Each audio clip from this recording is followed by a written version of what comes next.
Hello बच्चों, कैसे हो। आज मैं आपको कराऊंगा गृह कार्य वर्कशीट कक्षा 6 के बच्चों के लिए और विषय है गणित और अध्याय टॉपिक जो चैप्टर है चौथा चैप्टर है, नाम है आधारभूत ज्यामितीय अवधारणाएं। टॉपिक हो गया पार्ट 3 एंड 4। तो शुरुआत करेंगे पहले प्रश्न से। निम्न को स्पष्ट करने के लिए रफ आकृति बनाइए। तो पहला है खुला वक्र और दूसरा बंद वक्र। किसे कहते हैं, देखिए किस तरह के होते हैं, इनकी आकृति यहाँ नीचे बना रखी है। तो पहला जो है फर्स्ट, ये तो खुला वक्र है। देखिए लाइन शुरू हो रही है, बंद नहीं है ये आकृति। और दूसरे में देखेंगे तो आकृति बंद है बिल्कुल। समझ गए होंगे। अगला प्रश्न, एक पंचभुज बनाइए और इसके अभ्यंतर को छायांकित कीजिए। पंचभुज जिसकी 5 भुजाएं होती हैं उसको कहते हैं पंचभुज। और इसके अभ्यंतर यानी इंटीरियर अंदर का हिस्सा कौन सा है उसको छायांकित करना है।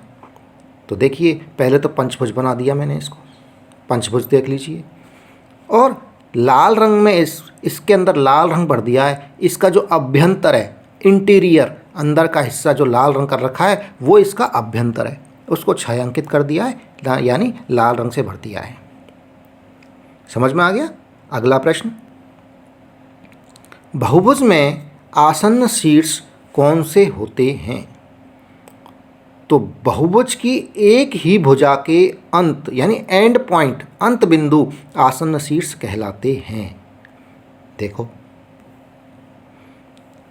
यहाँ पर ये बहुभुज बना हुआ है और इसके आसन्न शीर्ष कौन से हैं। देखिए इसकी भुजाएं हैं AB, BC, CD और DE और EA। अब यहाँ पर भुजा AB के एंड पॉइंट A और B हैं तो ये इसके आसन्न शीर्ष हो गए। भुजा BC के अंत पॉइंट B और C हैं तो इसके B और C आसन्न कोण हैं। C और D आसन्न कोण हैं, D और E आसन्न कोण हैं, E और A आसन्न कोण हैं। लेकिन अगर कहें हम A और C यानी A और B तो आसन्न कोण हैं, लेकिन A और C आसन्न कोण हैं कि नहीं है, तो ये आसन्न कोण नहीं है। क्योंकि देखिए ये जो भुजा है AC, A से C तक जा रही है सीधी भुजा, देखिए डॉट डॉट में जा रही है, ये इस बहुभुज की भुजा नहीं है, ये विकर्ण है इसका। तो ये A और C इसके आसन्न शीर्ष नहीं है। समझ में आ गया। अगला प्रश्न, एक आयत में आसन्न कोणों का योग कितना होता है। तो आसन्न कोण, आयत के कोण कितने कितने होते हैं, 90-90 डिग्री के होते हैं। और आसन्न कोण दोनों एक भुजा पे जो बन रहे हैं तो वो 90-90 के हो गए, 180 डिग्री हो गया आसन्न कोणों का योग।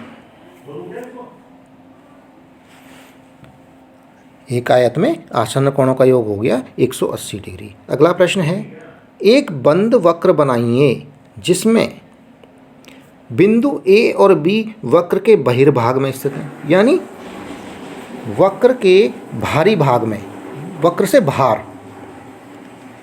ये देखिए वक्र बना दिया है बंद वक्र, इसमें A और B दो बिंदु लगे हुए हैं, ये वक्र से बाहर हैं। अब बिंदु C वक्र पर स्थित है। यहाँ C देखिए इस लाइन पर, वक्र की जो लाइन है ना इसके ऊपर है, तो ये हो गया बिंदु C वक्र पर स्थित।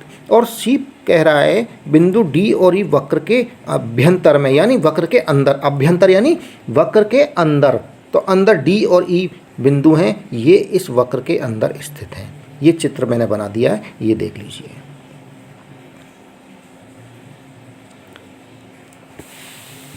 इसी के साथ में ये कार्यपत्रक होमवर्क गृह कार्य आपका समाप्त हुआ। जो चैनल पर नए हैं वो चैनल को सब्सक्राइब कर लीजिए और वीडियो पसंद आ रहा है तो बच्चों वीडियो को लाइक कर लीजिए। धन्यवाद, थैंक यू।